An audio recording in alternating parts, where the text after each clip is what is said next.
여호와는 나의 빛이요 나의 구원이시니 내가 누구를 두려워하리요. 여호와는 내 생명의 능력이시니 내가 누구를 무서워하리요. 만왕의 왕이시고 구원의 지가 되시며 우리를 사랑과 은혜의 길로 인도하시는 하나님을 찬양합니다. 오늘도 수요 기도회로 예배를 드리오니 저희 예배를 기뻐 영광 받아 주시옵소서. 아버지, 이 시간 주님 앞에 저희를 내려놓습니다. 날마다 감사하고 주님의 사명을 따라 복음의 증인된 삶을 사는 거룩한 그리스도인으로 살아야 하지만 저희의 지난 시간은 원망과 불평이 먼저였고 미움과 다툼의 시간들이었음을 고백합니다. 터널과도 같았던 힘들었던 시간들이 지나고 금년의 시작과 함께 새롭게 출발한 지난 반년의 시간을 되돌아봅니다.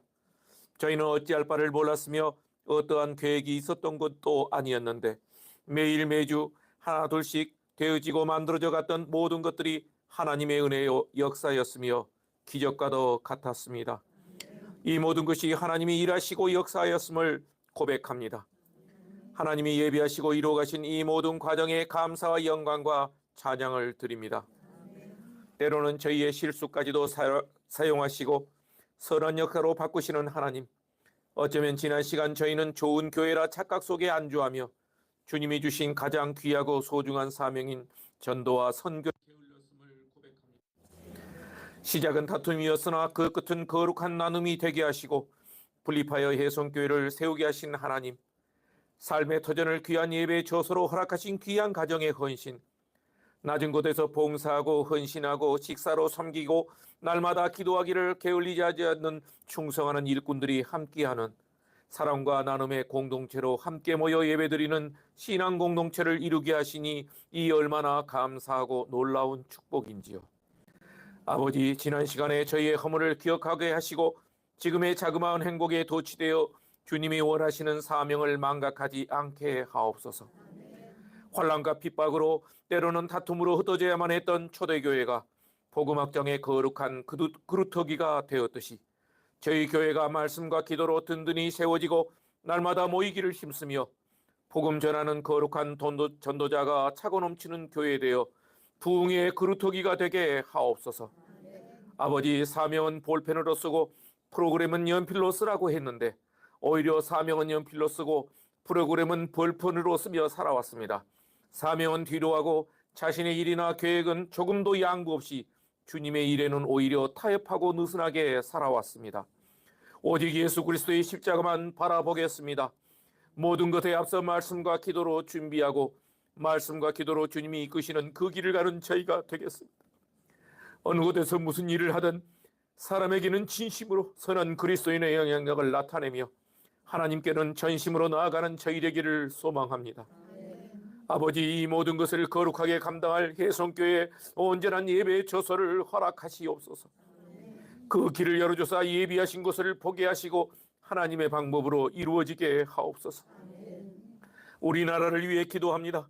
가난하고 힘든 지난 시절에는 함께 나누는 것이 덕이었고 교회는 온 마음을 다하여 예배드리고 뜨겁게 기도했었지만 이제는 어엿한 선진국이 되었는데 그러나 이 땅은 오히려 말씀을 잃어버렸던 이스라엘의 모습처럼 물질은 풍요해졌으나 이기적인 탐욕과 악함과 다툼과 분열이 끊이지 않는 나라가 되었습니다. 아버지, 저희가 기도로 이 나라를 바꾸는 기도원의 300 기도 용사가 되게 하옵소서.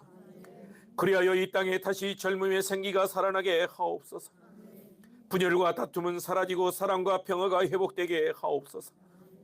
이제까지 그래왔던 것처럼 앞으로도 미전도 종족을 향해 주님의 복음을 전하는 선교사가 끊임없이 파송되는 복음의 방주와 같은 나라로 계속 나아가게 하옵소서.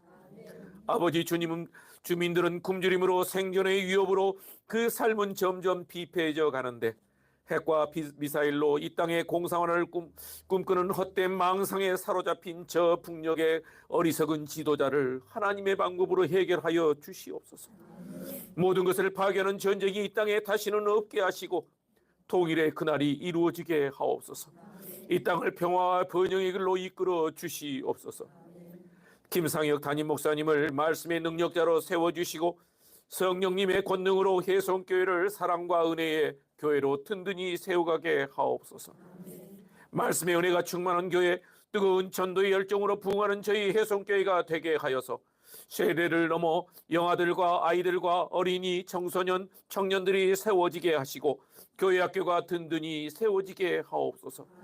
구역이 세워지고 성가대가 세워지고 장로들과 어르신들을 한마음으로 교회의 모든 성기미들이 세워져서 서로 아끼고 이끌어주고 섬기는 교회 되게 하옵소서. 이 시간 몸이 아픈 성도들을 위하여 기도합니다. 치유와 회복의 응답을 허락하시옵소서. 아버지 하나님 회복되게 하시고 아버지 주님 앞에 아멘으로 화답하며 주님 앞에 영광 돌리시는 치유의 은혜를 허락하여 주시옵소서. 삶에 지치고 고단한 성도들을 주님이 붙들어 주셔서 능히 이겨내는 아버지 힘과 용기를 주시고 헤쳐나가게 하옵소서. 주님 감사합니다. 우리 혜성교회는 모두가 오고 싶고 나누고 싶고 전하고 싶은 교회 되게 하옵소서. 이 시간 주님의 말씀을 듣겠습니다. 살아역사하시는 성령 충만의 시간, 능력과 은혜의 역사가 넘치는 시간 되게 하옵소서. 이 모든 말씀 구원의 주가 되시는 우리 주 예수 그리스도의 이름으로 기도합니다. 아멘. 이 시간 우리에게 주시는 하나님 말씀은 사무엘상 7장 1절로 13절까지 보시겠습니다. 사무엘상 7장 1절부터 13절까지 말씀.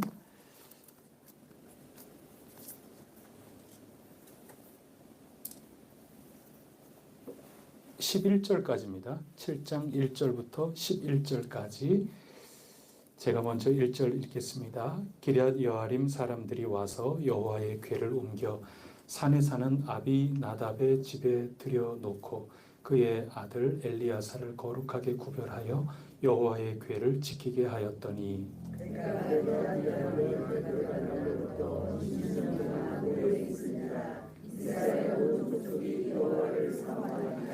사무엘이 이스라엘 온 족속에게 말하여 이르되 만일 너희가 전심으로 여호와께 돌아오려거든 이방 신들과 아스타롯을 너희 중에서 제거하고 너희 마음을 여호와께로 향하여 그만을 섬기라. 그리하면 너희를 블레셋 사람의 손에서 건져내시리라.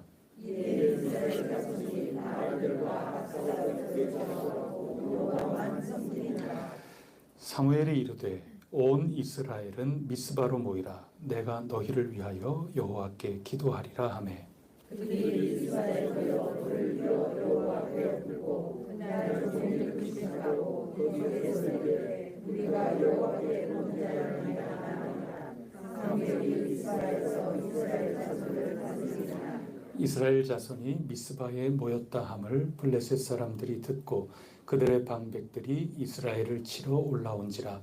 이스라엘 자손들이 듣고 블레셋 사람들을 두려워하여 이스라엘 자손이 사무엘에게 이르되 당신은 우리를 위하여 위대한 여호와께 신발로 부르셔 우리를 블레셋 사람들의 손에서 구원하시게 하소서. 사무엘이 전 먹는 어린 양 하나를 가져다가 온전한 번제를 여호와께 드리고 이스라엘을 위하여 여호와께 부르짖음에 여호와께서 응답하셨더라.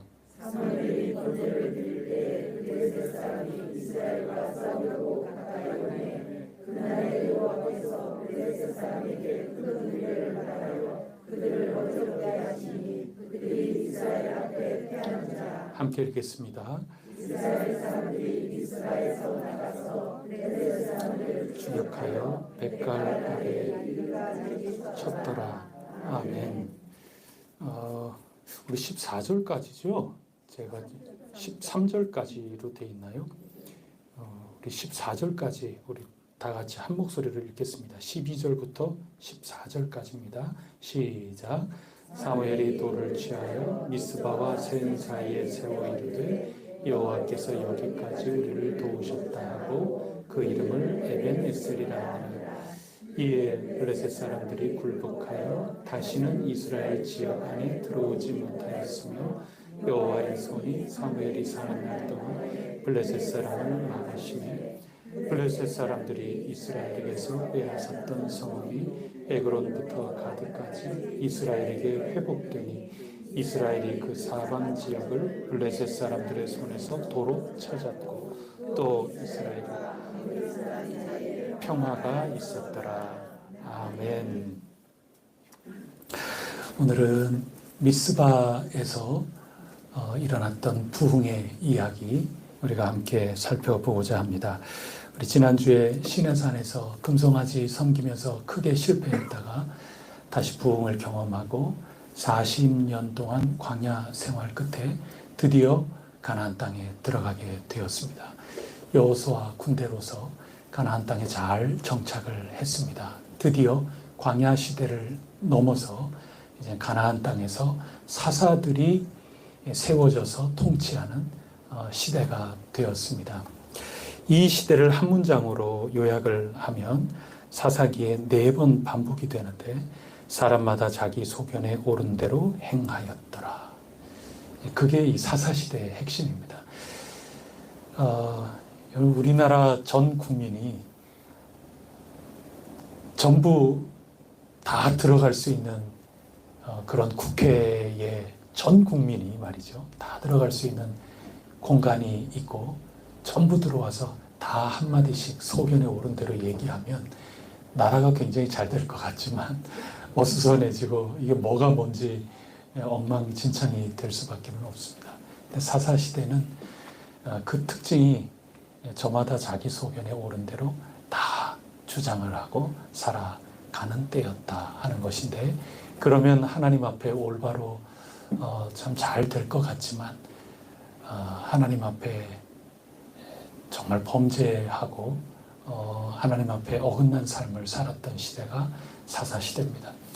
그래서 하나님께서 주변 국가들을 보내셔서 어렵게 만들었거든요. 그러니 어떻게 해요? 힘드니까 뭐가 나와요? 눈물도 나오고 땀도 나고 그래서 하나님께 막 부르짖는단 말이죠. 하나님께서 사사를 세우셔서 구원해 주셨습니다. 그러면 부흥 아닙니까?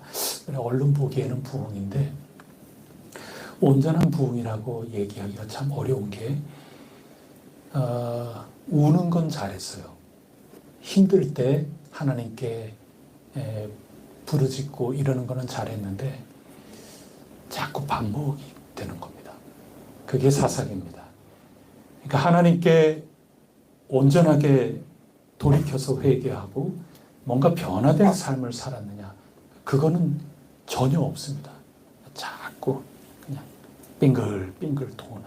그래서 얼른 보기에는 하나님의 은혜를 받는 것 같았지만 실상은 영적으로 밑바닥인 상황 그것이 사사시대의 모습이었습니다. 사무엘서 2장 말씀을 이렇게 앞에 있는 부분을 쭉 거슬러 올라가 보면 얼마나 영적으로 밑바닥이었는가 그때 엘리 제사장 집안을 보면 알 수가 있습니다. 두 아들이 있었는데 제사장은 아들도 제사장이거든요. 그런데 이 두 아들이 희생 제사 드리고 하나님께 영광 돌리는 데는 별 관심이 없었습니다. 오로지 자기 이속 차리는데 굉장히 바빴습니다.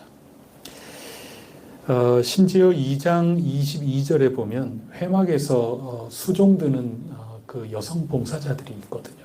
그 여성 봉사자들하고 같이 동침하고 그냥 같이 늘 이렇게 재밌게 놀고 이러는데 정신이 팔려 있었던 사람이 그 엘리 제사장의 두 아들 제사장이었습니다. 엘리 제사장이 연세가 많아서 이제 그 뒤를 이어나가야 될 제사장 이 둘이 이제 그런 모습으로 살아가고 있었던 시대였습니다. 그래서 이 시기를 하나님의 말씀이 희귀한 때였다. 그렇게 표현을 하고 있습니다. 엘리 제사장은 그 두 아들을 전혀 통제하지를 못했습니다. 금하지 못했다. 그렇게 3장 13절에 기록을 하고 있어서 그것이 원인이 돼서 엘리 제사장 집안이 그냥 다 멸절하는 그런 심판을 받게 되었습니다. 이 시대 정말 사사시대의 마지막 시대죠. 사사시대의 완전 말기인데 사무엘이 등장한 그 시대이기도 합니다. 그때 하나님의 말씀이 참 희귀하였다. 그런데 우리가 잘 이해를 해야 됩니다. 하나님 말씀이 정말 희귀했느냐. 우리가 예레미야서 지금 계속 읽고 있지만 하나님 말씀이 정말 희귀했나요? 그거는 아니에요.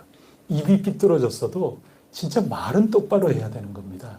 하나님께서 29장에서도 말씀해 주신 것처럼 29장 19절에서도 하나님께서 선지자들을 꾸준하게 보내시면서 말씀을 전달은 하셨지만 아무도 거기 들으려고 하지를 않은 겁니다. 무관심입니다. 무관심했다. 이게 그 시대의 특징인 거고, 그래서 영적으로 밑바닥을 치고 있었던 때였습니다. 말씀은 끊임없이 전파가 되는 겁니다. 어느 시대든지. 그러나 그것을 들을 귀가 없는 시대, 그것이 오늘 우리 본문이 말씀해주고 있는 그 시대였습니다. 그래서 이 무관심이라고 하는 것이 굉장한 죄악입니다. 우리 사람이 악한 것 여러 구석이 있는데 그 가운데 하나가 무관심한 겁니다. 하나님의 그 마음, 하나님의 뜻에 우리가 언제나 관심을 가질 수 있기를 바랍니다. 자꾸 무관심하게 만들고 그것이 악함이 되어서 하나님의 말씀이 선포되지만 내 귀에 들어오지 않도록 하는, 그것이 원수들이 우리를 이끌어가는 함정이라는 것입니다. 영적으로 밑바닥을 치게 만드는 것이죠. 그래서 그 결과가 어떠했느냐? 언약궤를 뺏겼어요. 일단 블레셋이 늘 사사시대에 그랬던 것처럼 못살게 굴었습니다. 블레셋이 더 셌어요. 싸움을 더 잘했습니다. 날마다 옆에서 싸움을 겁니다. 얼마나 힘들었겠어요. 그래서 가만 안 놔두겠다고 이스라엘이 맞서서 싸우려고 그렇게 했다가 그만 언약궤를 뺏겨버렸어요. 언약궤를 앞세우고 가면 백전백승하리라, 이런 믿음을 가지고는 있었지만 그 믿음이 살아있는 믿음이 아니라 꼭 무슨 부적같이 취급을 하면서 싸움터로 나갔다가 보기 좋게 그만 패배하면서 언약궤를 적군에게 넘겨주고 만 것입니다. 하나님께서 그 블레셋 사람들을 자꾸 벌을 주고 블레셋에 자꾸 징조가 이상하게 나타나니까 아이고 이거 안 되겠다 그러면서 언약궤를 보내주거든요. 보내주는 가운데 여러 우여곡절이 있으면서 그것을 겨우 돌려받아서 기럇 여아림, 그 산 깊숙한 곳에 아비나답이라고 하는 사람 집에 임시로 보관해 놓았습니다. 그때 그 이동하다가 사람이 죽지 않습니까? 그러니 야, 이건 지금 우리가 함부로 이러면 안 되겠다. 임시 거처를 만들어 놓고 그 산 속에 이제 보관하도록 그렇게 해 놨어요. 그렇게 한 다음에 몇 년이 지났어요? 20년이 지났어요. 무관심.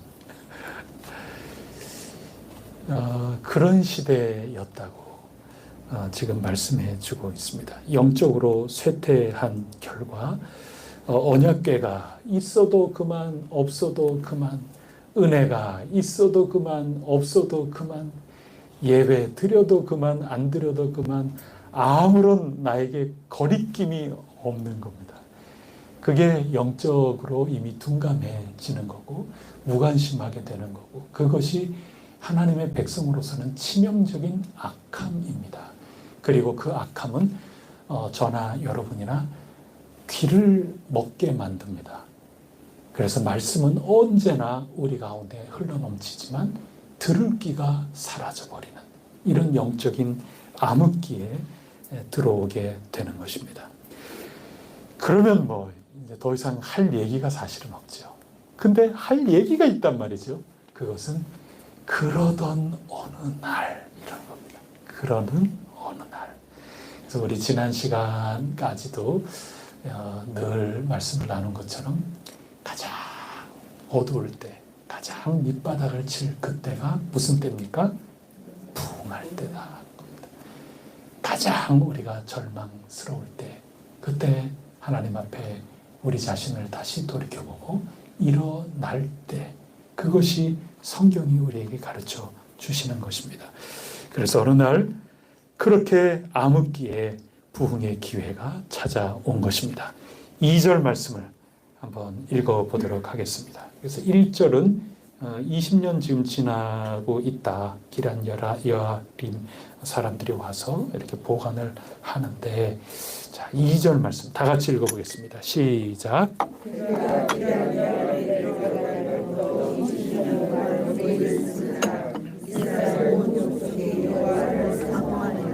네, 20년이 되었다. 오래 있은지라.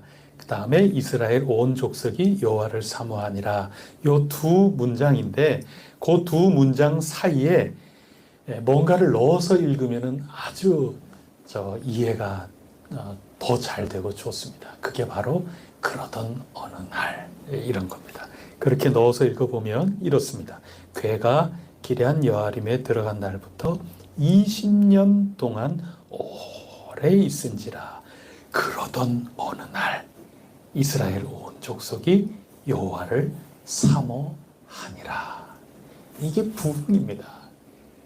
20년 동안 무감각하게 귀가 먹고 말씀이 희귀하게 들을 귀가 다 없어지고 무관심 가운데 하나님 앞에 살아가고 그런 암흑기 가운데 좌절된 영적 가장 밑바닥을 치던 바로 그 어느 날 드디어 부흥이 일어나기 시작을 하는 것입니다.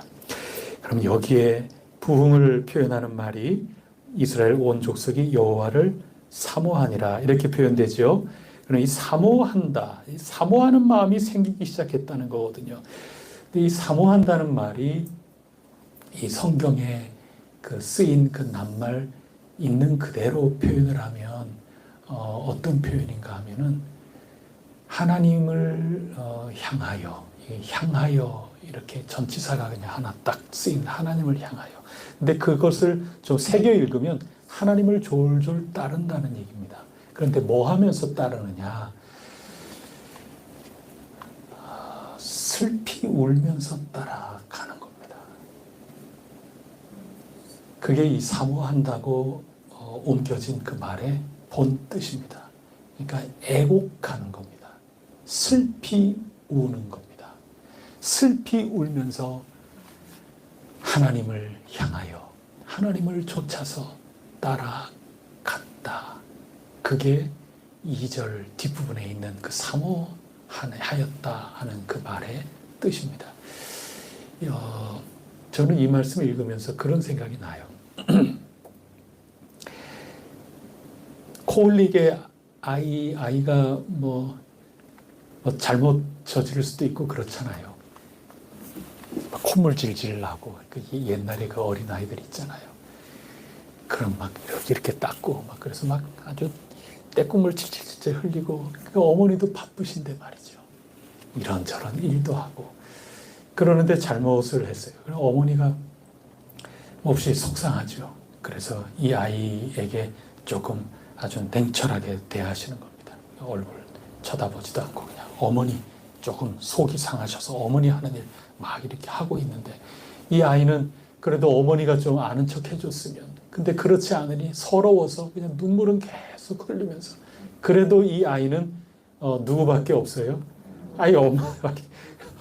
엄마 계속 졸졸 쫓아다니면서 치마 붙들고 계속해서 엉하고 왜 우냐고 엄마는 자꾸 이렇게 야단치시고 어머니 일을 하는데 계속 어머니 좀 안아줬으면 어머니가 나를 향해서 조금 얼굴 한번 비추어줬으면 그런 마음에 그냥 콧질질 흘리면서 서러워가지고 그래도 어머니 쫓아다니면서 그냥 다리 붙들고 계속해서 엄마 이러면서 딱 그 모습이죠. 그래서 하나님을 쫓아서 그리고 슬피 우는 겁니다. 장례식에서 슬피 우는 그거 애곡하는 이 낱말이거든요. 그러니까 나는 죽을 목숨이다. 나는 죽었다. 그런데 나를 정말 살려주고 나를 돌아봐 주실 수 있는 그분은 하나님밖에 없기 때문에 하나님 앞에 내 이 비참한 나의 현 상황, 내가 무감각해지고 무관심해지고 그래서 하나님 앞에 이 암흑에 처해 있는 나의 이 좌절된 이 모습, 나 혼자서는 뭐 어떻게 해낼 수 없는 이런 참담한 이 심정 가운데 곡하지 않을 수가 없죠. 그래서 엉엉 슬피 울면서 나에게 아무런 희망이 없다, 당신밖에 없다고 어머니 다리 붙들고 어머니 곁에 그렇게 졸졸졸 따라다니는 그런 모습, 이게 사모한다는 뜻이거든요. 지금 이 낱말의 뜻이 바로 그 뜻입니다. 지금 사무엘 선지자가 아무리 하나님 말씀을 전하여도 20년 동안 귀를 막고 있었지만 어느 순간 자신의 모습을 바라보면서 참혹하여 울음이 터져 나오고 하나님을 따르기 시작하는 겁니다. 그때 비로소 뭐가 열려요? 귀가 열리기 시작하는 겁니다. 그래서 예수님께서 애통하는 자가 복이 있다, 그렇게 말씀을 해주신 건데, 이 애통하기 시작하면서 정말 슬피 울면서 하나님밖에 없다고 그 옷자락 붙들고 슬피 울면서 나아갈 때 드디어 귀가 열리기 시작을 하는 것입니다. 그래서 그때 사무엘이 하는 얘기가 드디어 들리는 겁니다. 뭐라고 말씀을 하나요? 3절 말씀 한번 보세요. 드디어 들리는 겁니다. 3절 다 같이 읽어보겠습니다. 시작. 사무엘이 이스라엘 온 족속에게 말하여 이르되 만일 너희가 전심으로 여호와께 돌아오려거든 이방 신들과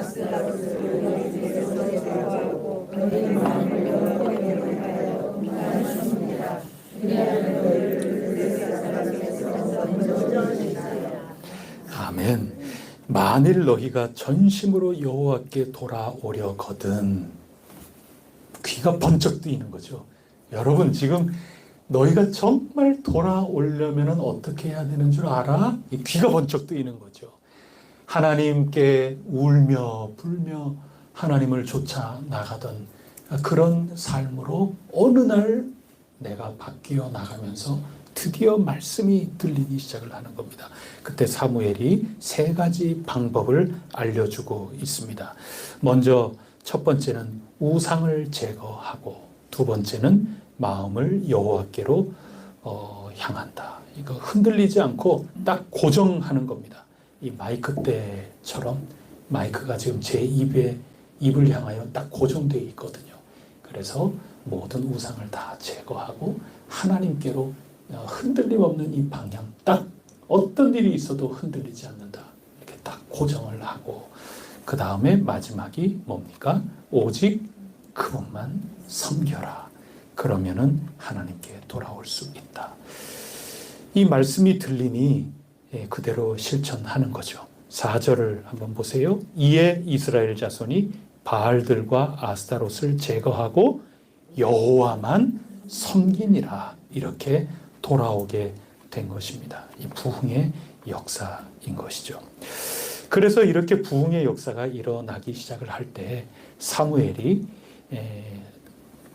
명령을 내립니다. 그게 5절입니다. 미스바로 모이라고 모두들 불러 모았습니다. 각각 개인적으로도 자신들이 하나님만 섬기고 제거할 거 제거하고 하나님께로만 고정해서 방향을 분명하게 하고 이런 거 필요하지만은 지금 이 모든 것들이 국가적인 문제이고 전체적인 영적 타락의 문제이기 때문에 미스바라고 하는 그곳에 전부 모이게끔 사무엘이 명령을 내렸습니다. 그래서 전부 모인 겁니다. 모여서 뭘 했느냐? 첫째, 종일 금식하였습니다. 그 다음에 또 뭐 했나요? 죄를 고백하는 거죠. 여호와께 범죄하였다, 죄를 고백하는 겁니다. 그래서 지난 시간에 살핀 것처럼 죄 고백하고 그거 부흥의 굉장한 요소입니다. 그래서 함께 모여서 금식을 하면서 죄를 고백을 한 거죠. 특별한 게 있는데 6절 말씀을 한번 보십시오. 6절 말씀을 보시면 금식하고 죄를 고백하고 그렇게 하기에 앞서서 어떤 행위를 했나요? 이거 아주 재미있는 표현이죠. 물을 기르다가 여호와 앞에 쏟아 부었다 하는 겁니다. 이게 다음 주에 우리가 살필 말씀이 이제 엘리야의 부흥인데 갈멜산에서 그때도 제단에 물을 붓거든요. 너무 뜨거우니까 물 붓다. 뭐 그렇게 생각할 수도 있고 그런데 오늘 말씀에도 물이 나오고 뭐 그러는데요. 이 물을 붓는 행위가 상징하는 것은 이런 것도 있어요. 지금 여기 물이 이렇게 있는데 제가 이걸 바닥에 부었다가 다시 담을 수 있나요? 네, 그겁니다. 그래서 지금 하나님 앞에 돌아오겠다고 모든 악을 버리고 하나님께 고정하고 하나님만 섬기겠다. 그러면서 모두 모여 회개하고 제사를 지내려고 할 그때 그들이 행동으로 보이는 게 뭐냐 하면 굉장히 상징적으로 물을 막 쏟아붓는 겁니다. 그만큼 나의 지금 이 결단, 나의 지금 하나님을 향한 이 부흥의 발걸음, 하나님 옷자락을 붙들고 엉엉 울고 불고 그러면서 하나님 따라가려고 하는 나의 이 결단은 쏟아진 물을 다시 컵에 담을 수 없을 만큼 다시는 변할 수 없는 것이다. 여러분, 이 놀라운 이게 부흥입니다. 지금 내 이 마음 한 번 정했으니 다시 돌이킬 수 없다. 나 돌이키지 아니하겠다. 주워 담을 수 없는 것. 나는 하나님만 의지하겠다. 나는 하나님만 바라보겠다. 하나님만 섬기겠다. 결코 다시는 이 마음 변치 않으리. 그게 이 물 붓는 행위 속에 가득히 담겨 있는 것입니다. 우리 혜성교회 날마다 물 쏟아 부으면서 하나님께 결단하고 하나님 사모하고 하나님 앞에 울고불고 해야죠. 근데 이 물 붓는 심정으로 안 한 시대가 어느 시대다?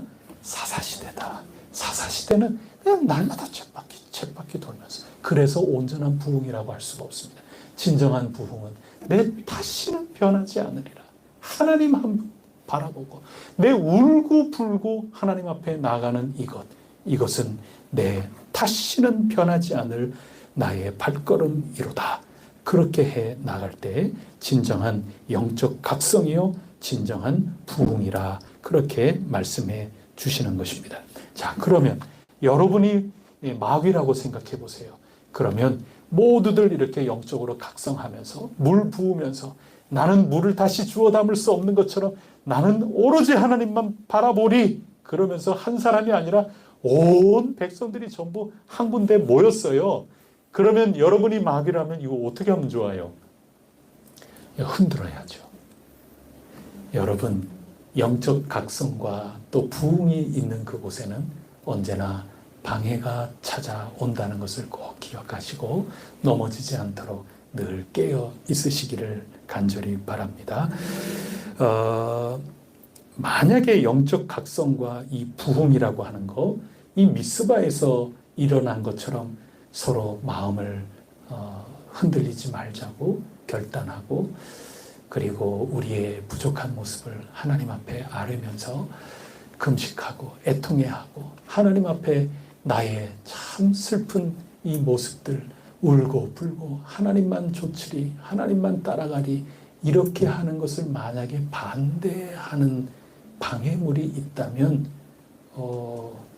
그 적입니다. 블레셋입니다. 그러면 그 적이 다른 데에 멀리 있느냐 그런 관점에서 본다면 나도 적이 될 수 있는 겁니다.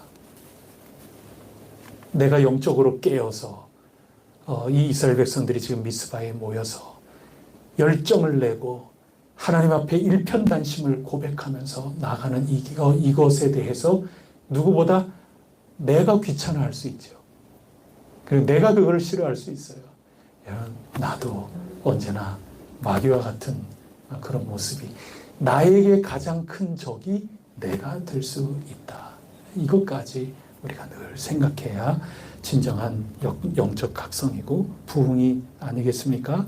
그것을 오늘 우리에게 알려주고 있습니다. 그러나 사무엘이 이런 백성들을 위해서 기도하고 온전히 번제물을 드리고 하나님 앞에 중보하면서 나아갔습니다.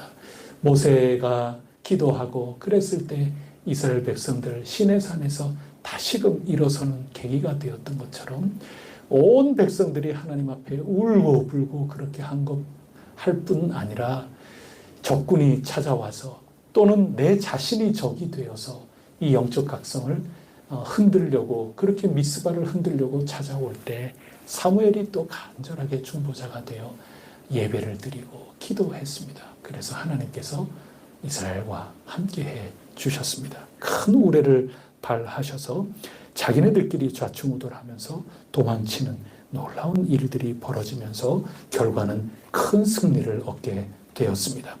그래서 미스바와 센 사이에 돌을 세워서 승리했다 하는 것을 기념하게 되었습니다. 그 이름을 가리켜 에벤 에셀이라 하였다. 그 뜻인데 도움의 돌이라고 하는 그런 뜻입니다.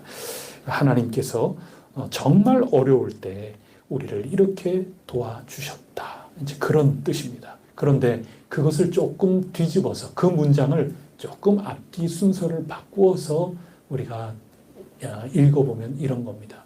정말 다급하고 위급할 때 도와주실 분은 누구다?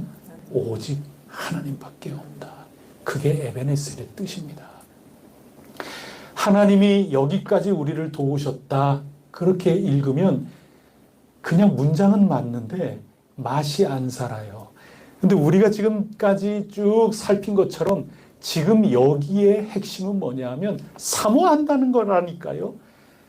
하나님 외에는 나를 도와줄 이가 없다. 그래 하나님 옷자락을 붙들고 울고 불고 그러면서 하나님 나를 외면하시면 나는 아무것도 할 수 없다고 그냥 엉엉 애곡하면서 나 죽은 목숨이라고 하나님 당신이 아니면은 나 살아날 길이 없다고 붙들고 엉엉 울면서 나가는 그런 모습 그리고 정말 그것대로 하나님께서 내 정말 어려운 그때에 도와주실 분 다른 우상들 아무것도 없고 오직 하나님이 도와주셨다.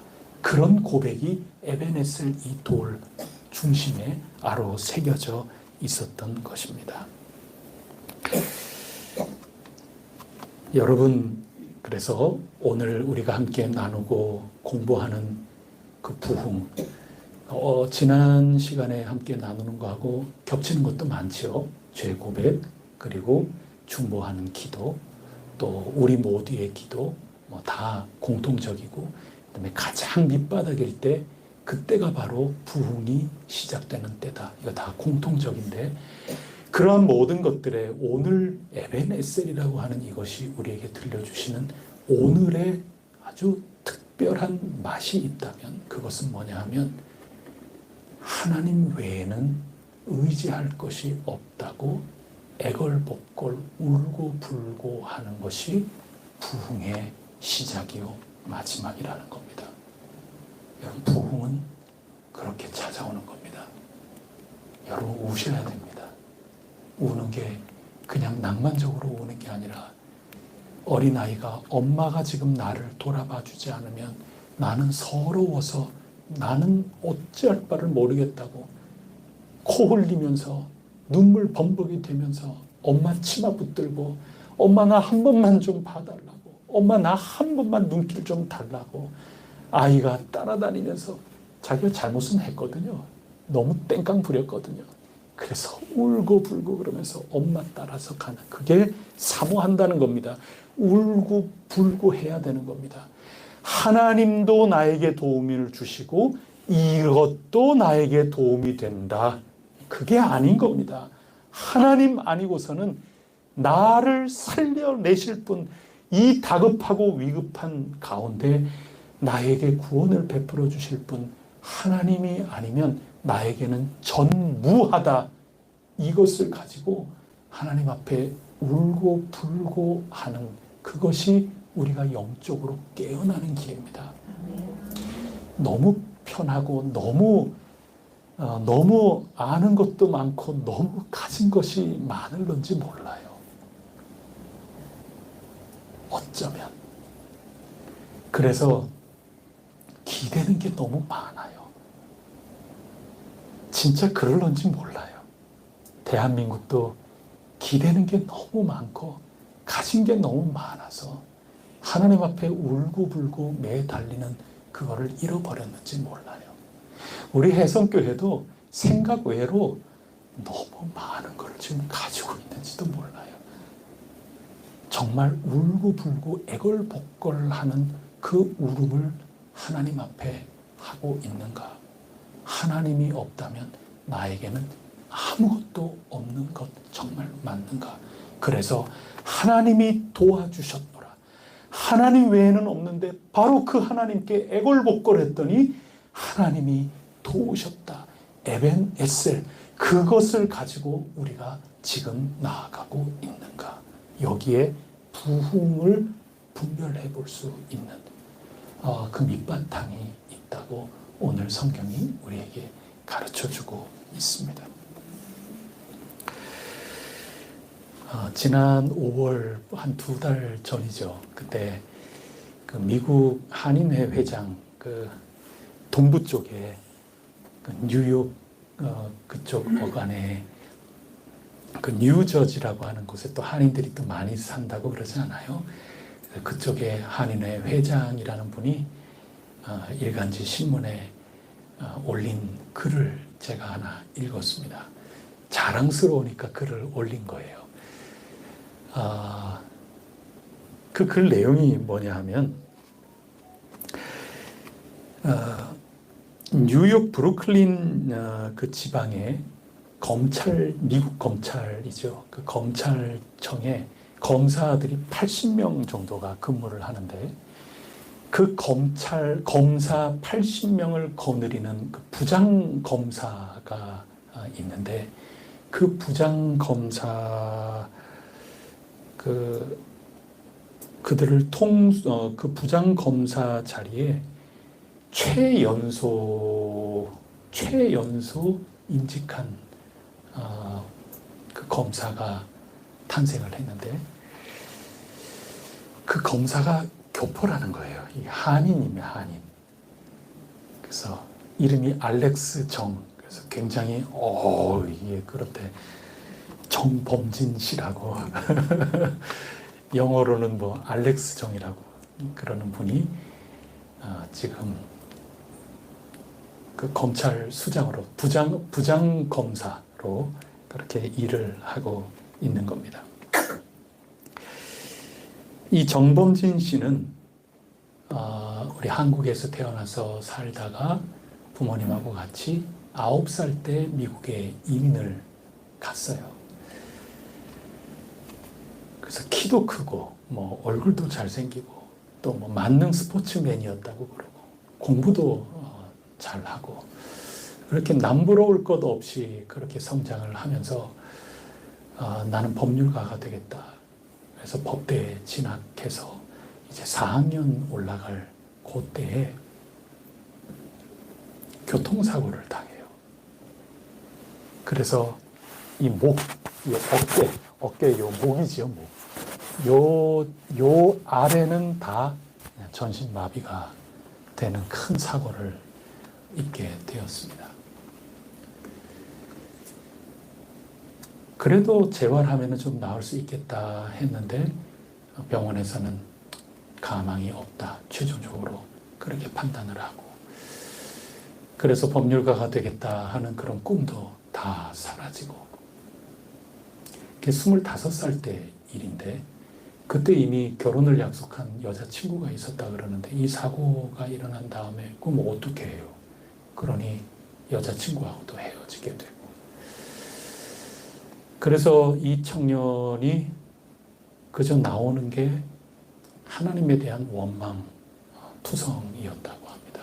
그러면서 병원에 있으면서 내가 여기에서 몸을 던지면 내가 이렇게 죽을 수 있겠지. 날마다 내가 어떻게 내가 몸을 움직여서 여기에 떨어뜨릴 수 있을까? 내 자신을 그렇게 죽을 궁리만 하면서 하나님 원망하면서 그렇게 살고 있었다고 합니다. 그러다가 그 뉴욕의 퀸즈 공동묘지 인근을 우연하게 지나가다가 아까 우리 2절에서 읽은 것처럼 그렇게 그 인생의 가장 밑바닥 좌절된 그런 삶을 살아가고 있던 그 어느 날 내 속에 생각이 하나 찾아오기 시작을 하는 겁니다. 그래서 공동묘지를 이렇게 보면서 야, 이거 정말 손바닥만한데 여기 전부 누워 있는데 말이죠. 미국은 정말 저 손바닥만한 거 이렇게 그렇지 않겠습니까? 한 평도 안 되는 관 속에 누워 있는 것보다 휠체어를 타고서라도 이 넓은 세상을 돌아다니는 게 훨씬 즐거운 일 아닌가. 이게 어느 날 순간적으로 이 생각이 확 자기를 사로잡았다는 겁니다. 그렇게 생각이 바뀌고 나니까 자기의 모든 삶이 밑바닥에서부터 올라오기 시작을 하는데 희망으로 모든 것들을 바라보면서 그렇게 살아나가기 시작을 했습니다. 그래서 목 아래로는 다 아무것도 쓸 수 없는 그런 상황인데 팔에 고리를 채워서 움직일 수 없는 팔이지만 고리를 채워서 그러니까 완전히 인공적인 거죠. 그렇게 손가락을 조금씩 움직이는 그런 것들을 이제 희망을 가지고 연습하기 시작을 했습니다.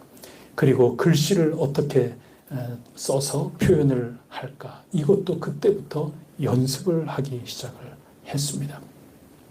숟가락만 들 수 있다면 나에게 복이겠다. 그런 생각을 하면서 전신마비의 몸으로 열심히 공부를 했습니다. 그래서 그 이듬해에 시험에 합격합니다. 여러분 이게 보통 그거 아닌데 이게 그러면서 오늘 이르러 가지고는 부장검사의 자리에 오르게 되었다. 그 이야기를 이 한인 회장님이 이게 굉장히 가슴 벅차가지고 신문에 이것을 낸 겁니다. 그 알렉스 정이라는 분이 이렇게 고백을 했다고 해요. 좌절 속에서 저를 건져내신 분은 하나님이십니다. 지금껏 휠체어만 타고 살면서 10년이 넘도록 내게 하나님이 없었다면 저는 오늘 이 자리에 없었을 것입니다. 삶이란 감사한 것입니다. 삶을 낭비하지 마세요. 뭐든지 할 수 있답니다. 근데 여기에서 굉장히 중요한 게 하나님이 계시지 않았다면 오늘 저는 없었을 것입니다. 이런 그겁니다. 그래서 2절에 엉엉 울고 불고 하나님 사모했다 하는 이게 꼭 이런 겁니다. 여러분 보면 내 의지대로 하나도 움직일 수 없는 전신마비 이 상황 가운데 참혹하죠. 참담하죠. 사고로 해서 그런 거지만 우리 이 성경에서 여러 하나님의 백성의 이 역사들을 보면 단순히 사고가 아니죠. 하나님 앞에 범죄하고 불순종해서 내가 다시는 일어설 수 없는 마치 영적인 전신마비를 당한 것과 같은 참혹한 가운데 하나님 당신이 아니면 나는 전무한 존재다. 이것을 분명히 알았기 때문에 하나님 한 분 붙들고 당신이 나를 도와주시지 않는다면 나는 아무것도 아니라고 나에 대해서 애곡하고 곡을 하고 장송곡을 부르면서 울며 불며 하나님을 따라가는 그런 삶의 모습이 우리 성경의 부흥의 역사인 거고 또 알렉스 정 같은 경우에는 자신의 육신에 대해서 그런 상황 속에 하나님 한 분 그분 붙들고 희망을 가지고 감사함으로 나아가 오늘의 영광에 이르게 되었다 하는 것입니다. 바닥을 치는 인생도 하나님밖에 의지할 리가 더 없다. 이것을 고백하는 그 순간 울고불고 매달리며 살아가기 시작하는 바로 그 순간 우리 가운데는 절망을 뛰어넘어 감사가 흘러 넘치게 될 것이라 믿습니다. 하나님이 주시는 부흥의 열매인 것입니다. 하나님께 울고불고 매달립시다. 오늘은 하나님께 매달리고 내일은 다른 것에 기대고 그러는 것이 아니라 오직 우리 하나님만이 나의 방패시요 나의 상급이시다. 이것을 고백하고 더욱더 의지하며 살아갑시다. 에벤에셀의 하나님이 옛날과 마찬가지로 오늘 이때에도 우리와 함께하여 주시고 우리를 도와 주실 것입니다. 기도 올리겠습니다. 하나님 아버지 참 감사합니다. 하나님 가장 바닥에 있을 그때 이제 올라가는 일 남아 있습니다. 하나님께 울부짖고 울고불고 내 자신에 좌절하고 곡을 하면서 하나님 붙들고 나아가려고 하는 이것이야말로 영적인 각성이고 부흥의 시작이요 마지막인 것을 저희들이 깨닫습니다. 하나님 울게 하옵소서. 매달리게 하옵소서. 저희들 가운데 울지 않을 수 없는 그런 일들이 얼마나 많을까요? 하나님 울고 불고 하나님 붙들고 쫓아 나갈 때 에베네셀 하나님으로 나타나 주시옵소서. 도와 주시옵소서. 일으켜 세워 주시고 저희들에게 지혜를 주시고 넉넉히 싸워 이겨나갈 수 있도록 각자의 삶 속에 충만하게 임재하여 주시옵소서. 이 모든 말씀 우리 주 예수 그리스도 이름으로 간절히 기도드립니다. 아멘.